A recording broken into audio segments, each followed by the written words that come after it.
예, 이분이 작품을 발표했다면 좋은 쪽이든 또 좀 좋지 않은 쪽이든 늘 뜨겁게 화제가 됩니다.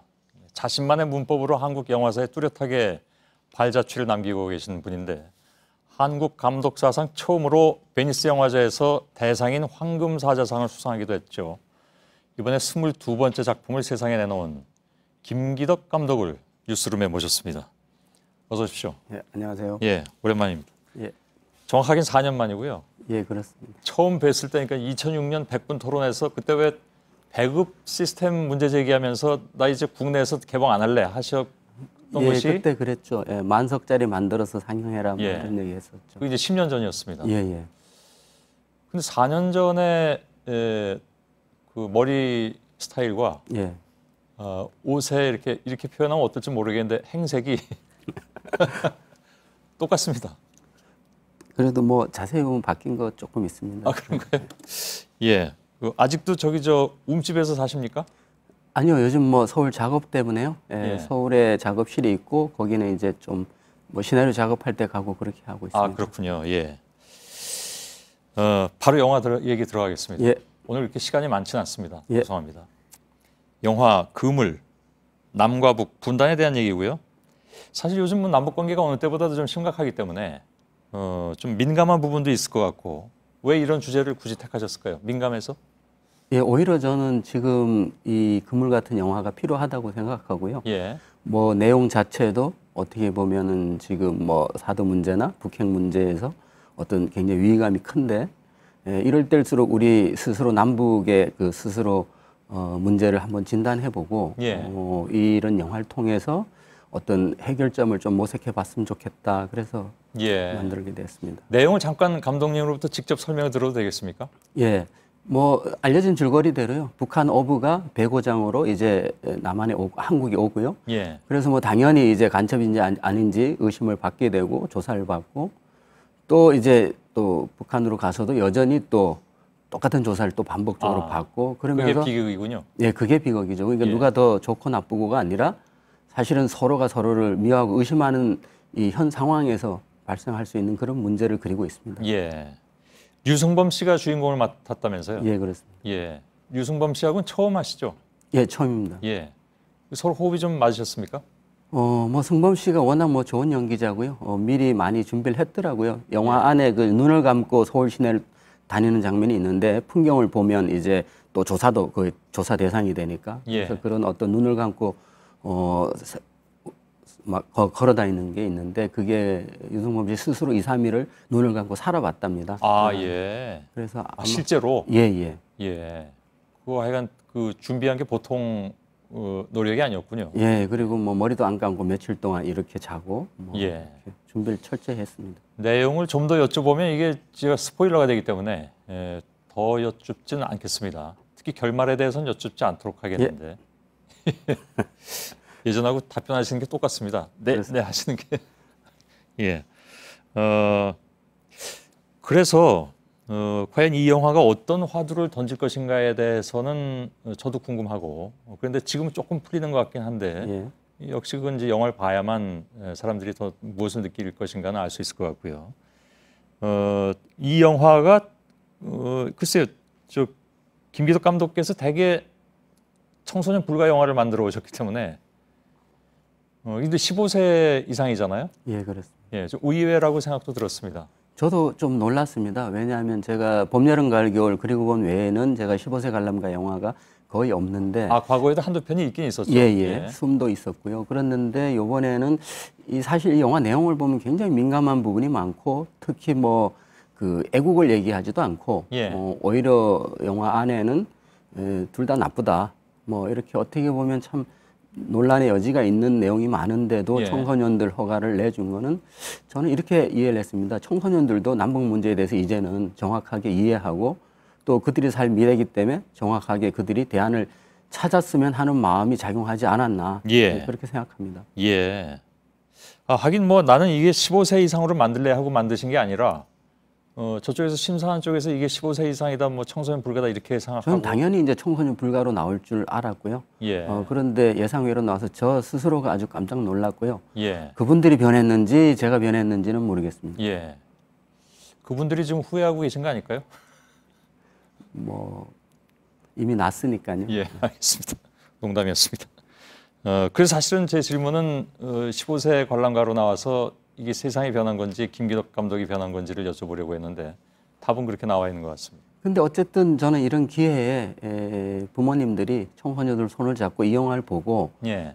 토론을 좀 심각하게 했으면 좋겠습니다. 예. 그런 어떤 기회가 됐으면 좋겠습니다. 예. 뭐 청소년 관람가라는 게 우리가 이제 뭐 좀 궁금한 것들을 보는 수준이었지 않습니까? 그동안. 예. 근데 이 문제는 이제 좀 다른 부분으로 저는 어떤 의미가 있다고 생각합니다. 예. 워낙 요즘 뭐 남북 간 문제가 좀 막혀 있고 그에 대한 논의가 사실은 거의 이루어지지 않고 있기 때문에 영화 한 편이 던지는 화두가 그만큼 더 중요할 수도 있고요. 그런 면에서는 지금 말씀하신 대로 이 영화를 심사한 분들이 굉장히 그 열린 마음으로 심사했을 것이다 하는 생각을 동시에 갖게 되기도 합니다. 예, 저도 그렇게 생각합니다. 예, 동의합니다. 4년 전에 그 피에타로 그때 저하고 인터뷰하셨는데요.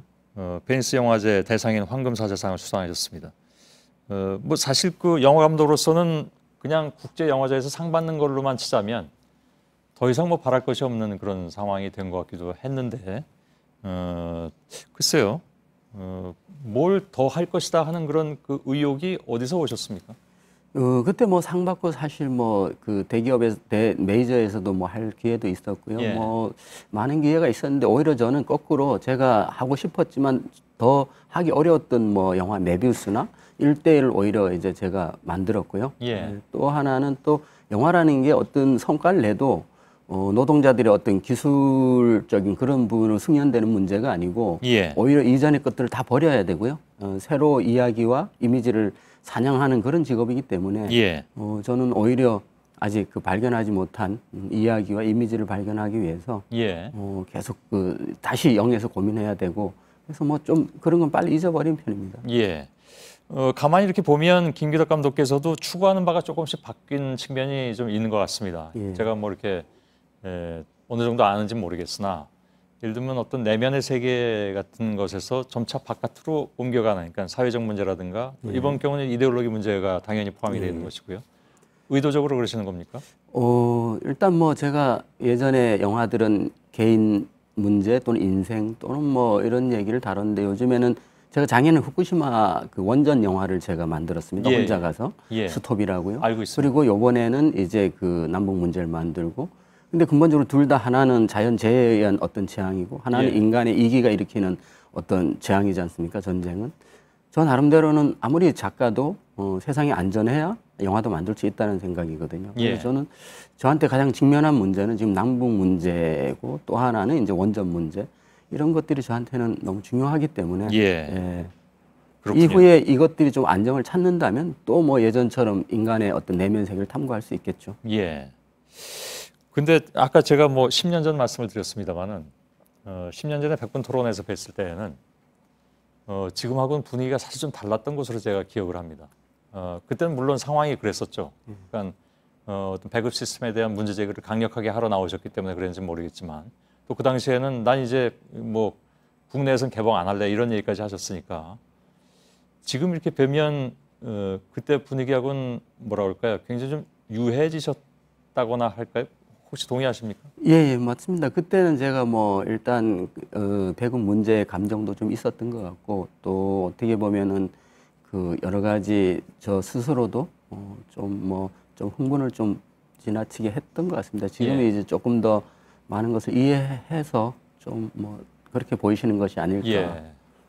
근데 이렇게 말씀드리고 나니까 또 조금 후회도 됩니다. 왜냐하면 김기덕이라 하면 유한 것보다는 뭔가 좀 뭐라고 표현하는 좀 그 독특하고도 뭔가 좀 강한 그런 이미지를 기대하는 분들도 있을 텐데 그건 어떨까요? 그거는 뭐 앞으로 영화를 통해서 제가 또 다시 보여드리겠습니다. 예, 그러실 것 같습니다. 그래서 말씀드린 것이기도 합니다. 예. 아직까지도 이 배급 문제에 대해서는 문제의식을 가지고 계신 거죠? 예, 문제의식이 있지만 일단 뭐 관객이 선택해야 되는 문제고요. 예. 극장이 많다고 되는 것도 아니고요. 또 여러 가지 홍보비나 여러 가지가 비례해야 되는 문제라는 것도 좀 배웠고요. 예. 그냥 관객이 찾아주면 극장은 이제 늘어난다고 생각합니다. 예. 알겠습니다. 제가 조금 아까 말씀드린 그 이유 중에 하나는 원래 그 데뷔 초반에 이런 말씀하셨습니다. 내가 영화를 만드는 동력은 증오다. 아마 그 말씀 때문에 많은 분들이 김기덕 감독에 대한 어떤 그 선입견 혹은 뭐 때로는 편견을 가질 수도 있었을 것 같은데 지금 이제 김기덕 감독이 영화를 만드는 동력은 무엇일까요? 여전히 그겁니까? 아니면 다른 게 있습니까? 과거에 제 초기 영화들이 좀 그런 날것이 좀 있었고 그 안에 어떤 분노도 좀 담겨 있었고 그랬던 것 같아요. 그래서 뭐 비평가들도 저를 약간 이제 뭐 그렇게 봤고요. 또 한국 사회는 약간 학력이 없는 사람들은 조금 사고를 더 치고 뭐 학력이 있는 사람들은 지적으로 자기 통제를 좀 하는 어떤 그런 편견도 좀 있는 것 같고요. 그렇지 않습니다. 아니 예전에는 그런 생각을 제가 했던 것 같고요. 또 뭐 예전에 제가 베를린 감독상을 받아왔을 때 한 기자가 이제 사마리아가 원조 교제 내용이니까 이제 경험을 찍은 거냐 뭐 그런 아주 과격한 질문을 제가 받고 이창동 감독이 만들면 사회를 보는 시선이고 내가 만들면 하는 짓이냐 뭐 이렇게 답장을 제가 한 적이 있습니다.